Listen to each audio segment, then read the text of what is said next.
Olá, eu defendo uma educação centrada no indivíduo, centrada na pessoa, ou seja, uma educação que garanta que o estudante possa se desenvolver para realizar exclusivamente seus objetivos pessoais de vida.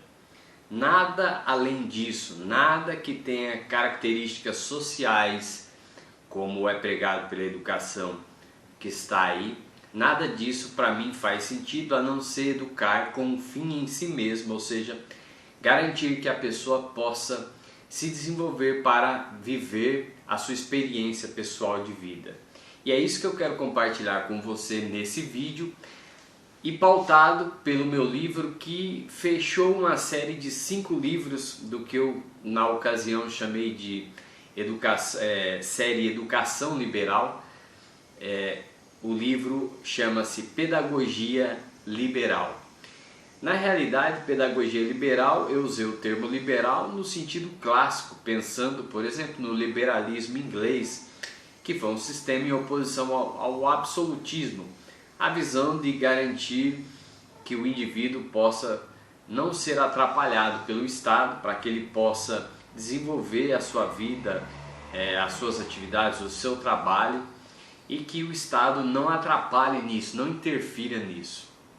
Basicamente o termo usado. Olhando no tempo, hoje eu poderia trocar o termo, aliás, mais tarde eu escreveria um livro, e vou compartilhar mais adiante, chamado Pedagogia Libertária, em que eu radicalizo ainda um pouco mais, porque aí de fato eu tiro o viés do Estado com qualquer participação no processo tanto da educação quanto da vida e sociedade, mas isso em outro momento eu vou falar. Nesse momento eu poderia também ter usado o termo pedagogia conservadora, liberal, porque o liberalismo tem muito do conservadorismo, mas enfim, foi o termo que na ocasião me pareceu oportuno. Inclusive pedagogia liberal para se opor à pedagogia que também está aí, que faz parte do modelo de educação no mundo todo, que é uma pedagogia coletivista, um viés socialista. Porque o que é que você aprende nos documentos educacionais? Essa ideia de formar cidadão crítico, ou seja, ele precisa fiscalizar para melhorar o mundo. Ou seja, formar um cidadão que contribua para um mundo melhor, que lute pela justiça. Todos esses conceitos em torno dos documentos educacionais visam a anular qualquer projeto pessoal de vida no estudante, qualquer desejo de viver a sua vida em paz, em liberdade, para transformar numa espécie de operário para a construção de utopias dos governantes, de utopias daqueles que estão aparelhando o Estado. Então eu quero compartilhar aqui alguns pontos do livro, porque ele tem vários capítulos e ficaria um vídeo muito longo se eu me ativesse a cada um dos aspectos. Mas o que seria essa pedagogia liberal? E eu vou abrir ainda um último parênteses antes de iniciar esses pontos, para dizer que também eu evoluí hoje para compreender que no meu mundo eu penso num bairro ou numa cidade com 10, 15 modelos pedagógicos diferentes, e o pai é que escolheria aquele ligado aos seus valores e o que ele enxerga que seja melhor para o filho.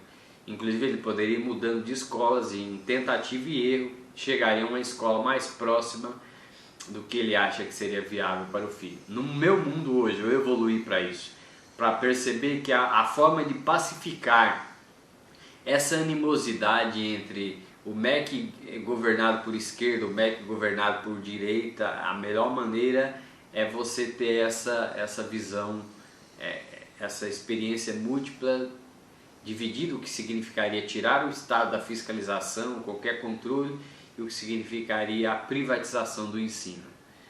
O que choca muitas pessoas quando você fala em privatizar, mas eu estou pensando, você que é pai e mãe me ouve, já tem o seu filho em uma creche privada ou paga uma babá para ficar com ele, você já tem claro nesses momentos iniciais da educação o que seria esse privatizar.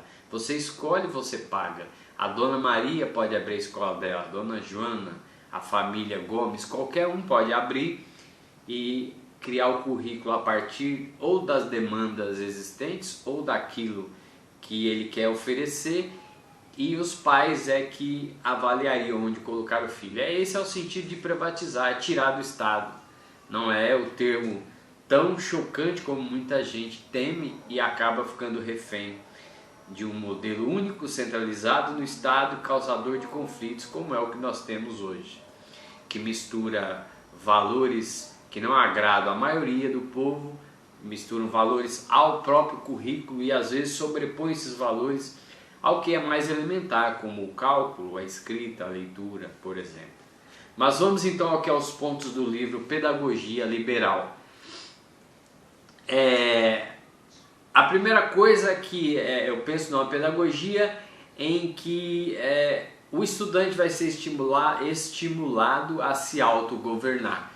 Obviamente que isso não agrada a muitas pessoas que veem o Estado como um Deus, que veem que as pessoas precisam ser governadas por alguém para que a sociedade, entre aspas, dê certo. Na pedagogia liberal, o estudante aprenderia que ele precisa se governar, cuidar de si, criar o seu destino.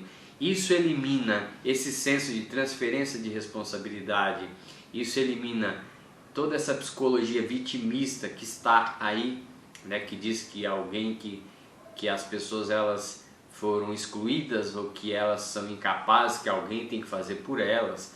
Esse ato de super-heroísmo via Estado, você acaba eliminando todas essas coisas aí.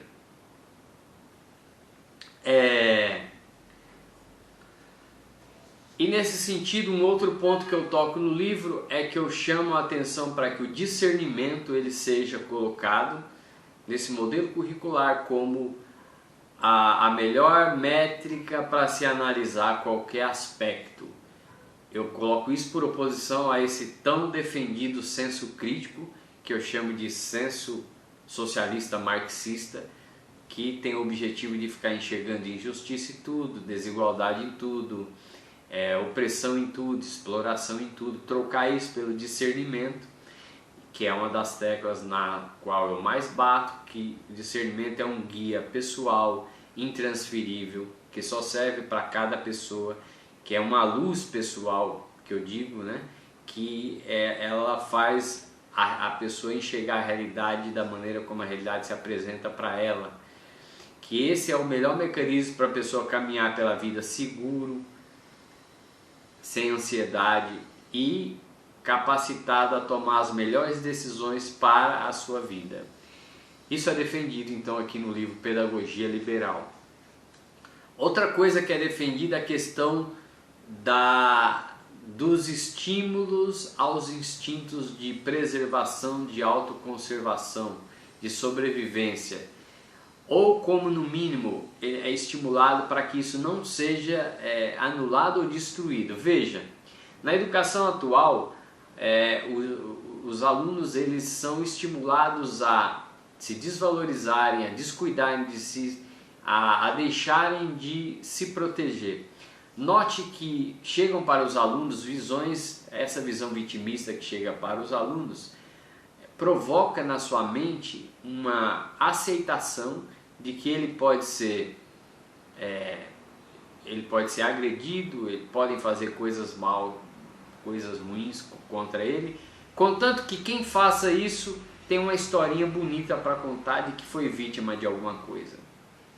Essa é a visão que chega para o estudante. Portanto, ele vai aprendendo, vai sendo bombardeado por uma aceitação de que ele não merece tanta autoproteção assim, que ele não deve se conservar tanto assim, contanto que o outro seja alguém que esteja justificado para fazer isso. Então ele é o tempo todo estimulado a se destruir, a não se proteger. E repare que isso está ligado, por exemplo, ao fato de que ele é estimulado a lutar por utopias, por justiça social, por exemplo, o que provoca nele uma coisa chamada autoabandono. Quer dizer, você cuida dos interesses dos outros e quando você faz isso, não tem como você conservar os cuidados com o seu próprio interesse.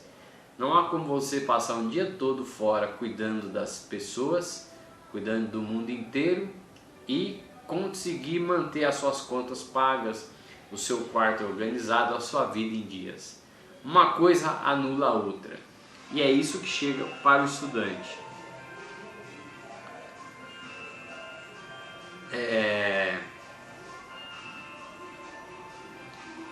O outro ponto que eu coloco aqui é a família como o verdadeiro doutor da educação.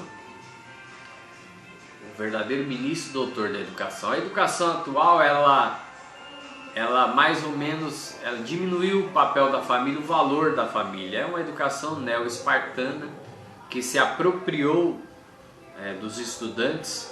Isso é tão notório que basta você deixar de mandar o filho mais de 15 dias para a escola e você... Barulho aqui atrapalhando. Vamos seguindo. Basta e você vai ter um conselho tutelar na sua casa, uma vara de infância, o que mostra que o Estado, e está na Constituição, o dever do Estado e da família, mas esse dever custa muito caro, que é criminalizar os pais que não aceitam cumprir ali as regras do Estado. E veja que é uma contradição aí, que falam que as pessoas não perceberam o autoritarismo do Estado, que a educação é serviço. Como que alguém pode ser punido se ele não quis usar um serviço? Como é o caso do homeschooling, como é o caso os pais levarem um filho para viajar 30 dias e eles serem obrigados a justificar isso, quando na verdade, se fosse realmente serviço como tem que ser e como é, ou seja, se você elimina o Estado, se o seu filho ficasse na Dona Maria ou na Dona Joana e você fosse viajar, você não teria de dar satisfação nenhuma para eles, o que deixaria claro que o filho é seu e que você está ali atrás de um serviço educacional. Mas as pessoas não percebem o autoritarismo por detrás desse valor constitucional da educação. Depois, um capítulo que eu já tinha comentado no livro Educação por uma Ótica Liberal, que é a escola mínima ou não intervencionista.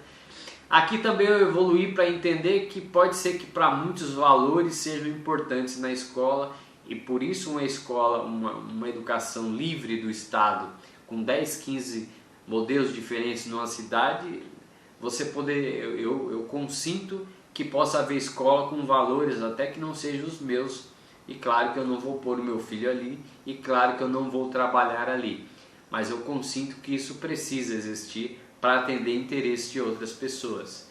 Na ocasião em que eu escrevi o livro Pedagogia Liberal, eu escrevi em contraste a essa escola hoje, que quer tudo, que avança o espaço da família, que avança com valores que são anti-civilizacionais, que são anti-ocidentais e que quer infundir uma série de coisas contra os valores conservadores da família. Na ocasião, como uma forma de blindar disso, eu acabei criando esse conceito de escola mínima ou não intervencionista, aqui me apropriando do conceito de liberalismo e aplicando a educação.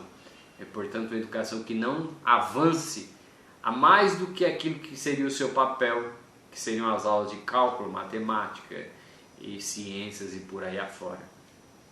Como eu já disse em outros vídeos, nós não temos uma bibliografia de educação que não seja de esquerda, 100% dela é de esquerda, e portanto toda a bibliografia que eu tenho escrito, eu me baseio, me inspiro, me pauto por valores de liberdade que eu busco ou na economia austríaca, por exemplo, ou em algum filósofo conservador que é raro, você conta nas mãos do dedo, ou na minha experiência, a minha vivência em termos de educação emocional. Então eu misturo tudo isso, somado com observação e com crítica à educação atual, eu vou usando essa terminologia, porque nós não temos uma bibliografia de educação que não seja a que está aí, que é 100% enviesada pela esquerda, socialista, coletivista, como você quiser chamar. Depois eu também, na época eu propunha um viés liberal na leitura do mundo, inclusive foi quando eu escrevi o guia politicamente incorreto sobre o que se aprende na escola. Na ocasião, a ideia é fazer um contraponto ao viés socialista que está nos livros de história, pautando de forma míope temas como Revolução Industrial, capitalismo, meio ambiente, minorias. Na ocasião eu faço um contraponto mostrando o olhar liberal dessas questões, o olhar conservador. E na ocasião, quando eu escrevi então aqui o Pedagogia Liberal, a ideia era fazer o contraponto. Então propor que houvesse livros também dando oportunidade para o aluno enxergar o outro lado da história, né? O outro lado da história, que a Revolução Industrial na verdade tirou o homem da escassez, da miséria e trouxe a abundância, e que é natural que o efeito disso seja desigualdade, que desigualdade não tem nada de ruim nela, ela é efeito exatamente de você sair da miséria para a abundância, em que pessoas diferentes fazem caminho diferente. A única forma de você combater a desigualdade e promover a igualdade é você voltar a um estágio da história anterior à Revolução Industrial, em que 99,9% vivia na miséria. O marxismo, se você fosse resumir a teoria de uma maneira bem arroz com feijão, ele é uma luta para destruir a desigualdade da Revolução Industrial para o mundo voltar ao que era antes, uma miséria de quase 100% de pessoas no mundo. Não tem nada de científico, não tem nada de bonitinho.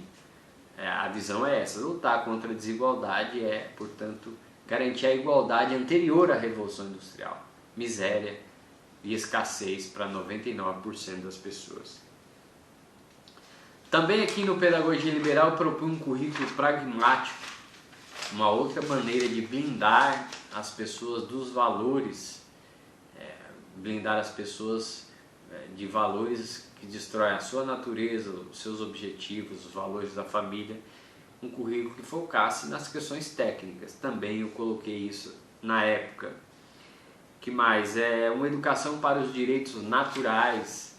A educação que está aí, ela é contra os direitos naturais. Veja, mas e os direitos humanos? Não. Os direitos humanos são contra os direitos naturais. Direito natural é vida, liberdade, busca de felicidade, propriedade. Se um cão faz xixi no chão e outro avança contra esse seu espaço demarcado, ele vai avançar e vai procurar fazer de tudo até destruir o que avançou. O que significa que a lei da propriedade, você poder se defender dentro da sua propriedade. E nós acabamos de ver aí que no Brasil, por exemplo,